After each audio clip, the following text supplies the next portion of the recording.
मैं अभी अपनी विज़िट करने गया था शुमेसी वगैरह, जहाँ पे भी मुझे लगा था। और ऑनेस्टली बताऊँ, मैं अपना एक कैमरा साथ ले गया था। पता नहीं शायद आपको ये लाइट्स में दिख रहा है।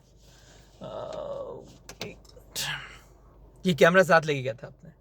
मुझे था कि शायद कोई मुझे इंटरव्यू देगा, मैं रिकॉर्डिंग वगैरह कर लूँगा, लेकिन किसी ने भी रिकॉर्डिंग करने नहीं दी। और सब ने ही कहा कि भाई जो गैर कानूनी थे उनके लिए मुहिम थी, बाकी सब सुकून से घूम रहे थे। ये पूरी वीडियो में मैंने आपको दिखाया लाइव। मैं इसको एक पूरी वीडियो में आपको समझाने की कोशिश करूंगा। मेरा देखें, कुछ लोग पकड़े गए होंगे, ये नहीं पकड़े गए, ये हर जगह चलता है, ये नॉर्मल बात है।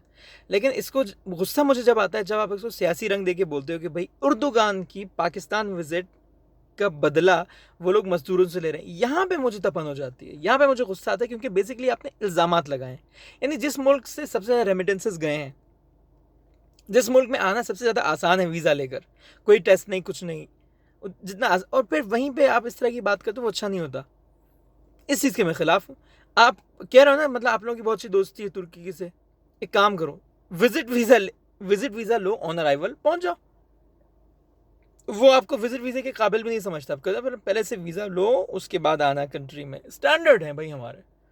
तो जो मैं तो उस कंट्री को बोलूँगा ना, जो कंट्री आपको फुल टाइम सपोर्ट करता है, उधार देता है, आपके लोगों को रोज़गार दिया हुआ है। ठीक है, लोग अपना कमाते हैं, आई टोटली एग्री। लेकिन ये भी तो आप देखो ना कि जो यहाँ पे लोग कमा रहे हैं, रेमिटेंसेस सबसे ज़्यादा बना के भेज रहे हैं, यहीं से भेज रहे हैं ना। कफीलों से हट के, आप खुद कह रहे हो कफील से हट के आप लोग काम करते हैं, आप लोग खुद की ज़बान यही है।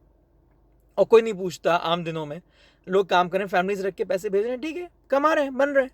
तो ये नरमी ही है ना। अब जब सख्ती आई, तब आप लोगों को ये हो गया कि भाई सख्ती क्यों हो गई।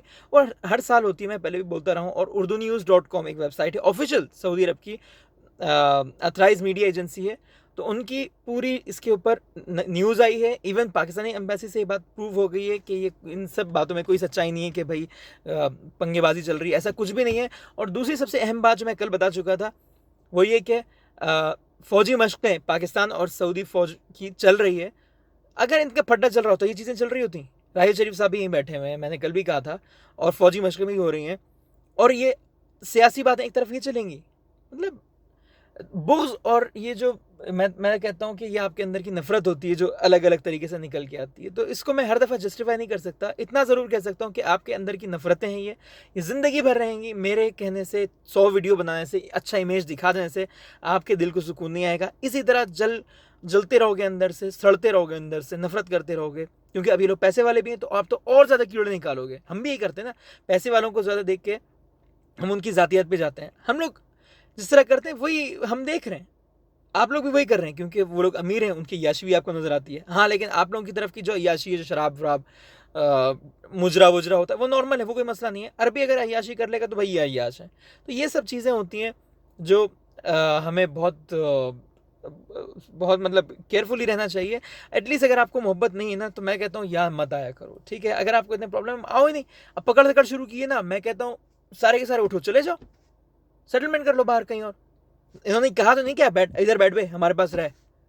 आप लोग आके रह रहे हो, खुद रह रहे हो भाई। Please stay positive. और इस तरह की आप जब सोशल मीडिया पे चीज़ें इस तरह फैलाते हैं ना कि भाई उर्दूगान के आने से ये हो गया, ये नफ़रत वाली चीज़ें हैं। उसका आज नहीं तो कल फ़र्क पड़ेगा। मैं फिर बता रहा हूँ, ये फ़र्क पड़ेगा।